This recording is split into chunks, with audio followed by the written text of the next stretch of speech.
I've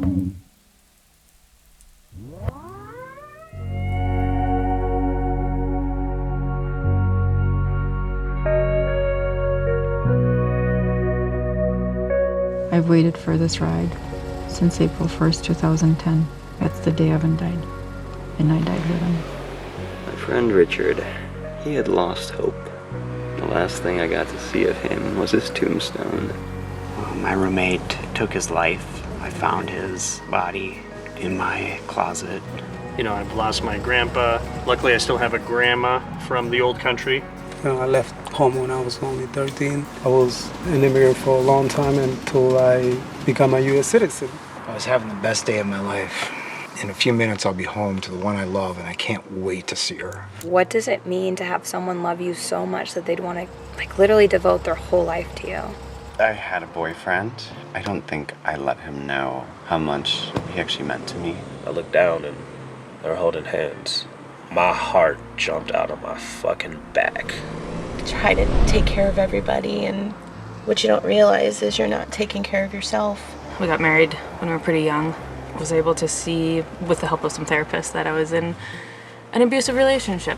When you go to bed at night, you lay your head down and you're like, what the fuck am I? I don't really know.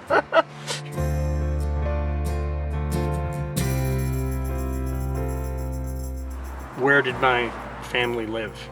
Could just be a pile of rocks, just like almost everything else in Afghanistan. I remember these lights coming up behind me, and all of a sudden I heard a pop. Woke up in the hospital over a week later. I was supposed to have my girl, and I was supposed to have my best friend. They have kids, they're married. I'm not. When I see people in love, you hope it works for them. His form of love was punching you in the face, controlling, standing over you. Nobody ever wants to go through that. He couldn't see the pain he was causing. I didn't feel safe anymore. I did have reason to leave. My ex-wife was a surprise for me when she took her life away. The thoughts of suicide were perpetual. I was afraid to stay home alone. The thing that really hurts is life goes on without them. You had your time, and it's now over. This would be a lot easier with you here. I wish I could just go back in time and just give him a hug. We are both the knight and the dragon, and we have to save ourselves from ourselves. I don't want to be fine. I don't want to be numb to those kind of things. I like that I have the emotions.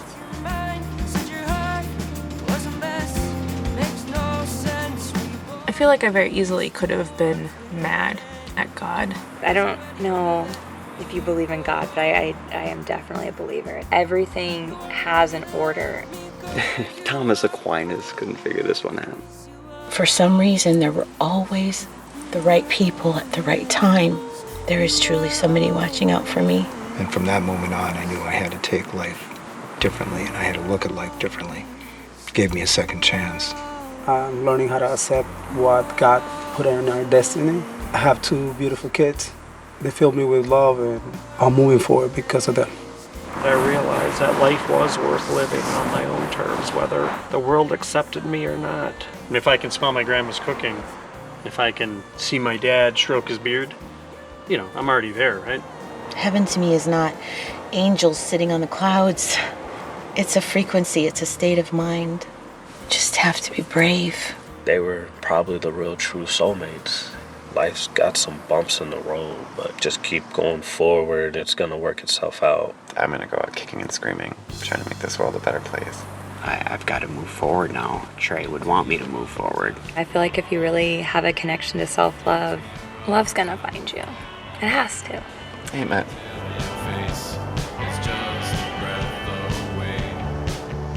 You like to focus on the good things that you might have inherited. That's why I have the bracelet. Thanks for the tip. I have my wedding band from when I got married. It represented a life that I thought I was supposed to have. That's what this rose represents, you see. Every day is a new day, and I can be the person I was meant to be. Don't let this world kick you down. And that's what I have to offer, and that's why I'm giving my memories as my passage. And real. See, we used to go out into the woods, and we'd set up little teepees. He started carving away with his little knife. Even now, there's still a little fragment of those beans that were eaten that day. But he gave me a ring. I wear that ring every day. It's a boxing glove made of silver. It's a pretty special token that I received from Trey. I hope that wasn't too dark of a story. For Christmas, T's mom bought me and him both matching watches. And this is what I want to offer. I have a heart. It's a black heart because that's what my heart became. I don't want that anymore. But I'm giving it as a token.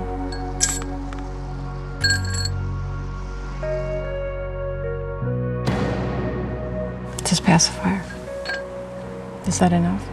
I used to look in his eyes and see the sadness of the entire world. How can I be happy when I have a son in the grave? I think he's on the other side of this river. I think he's waiting for me. And they were throwing away all of his things. Like they meant nothing. But they missed this USB drive. This music. Maybe that's how I can forgive myself. Love you, Chris. I can't imagine a fate worse than having to listen to everyone's sad stories for all eternity. So, what's your story?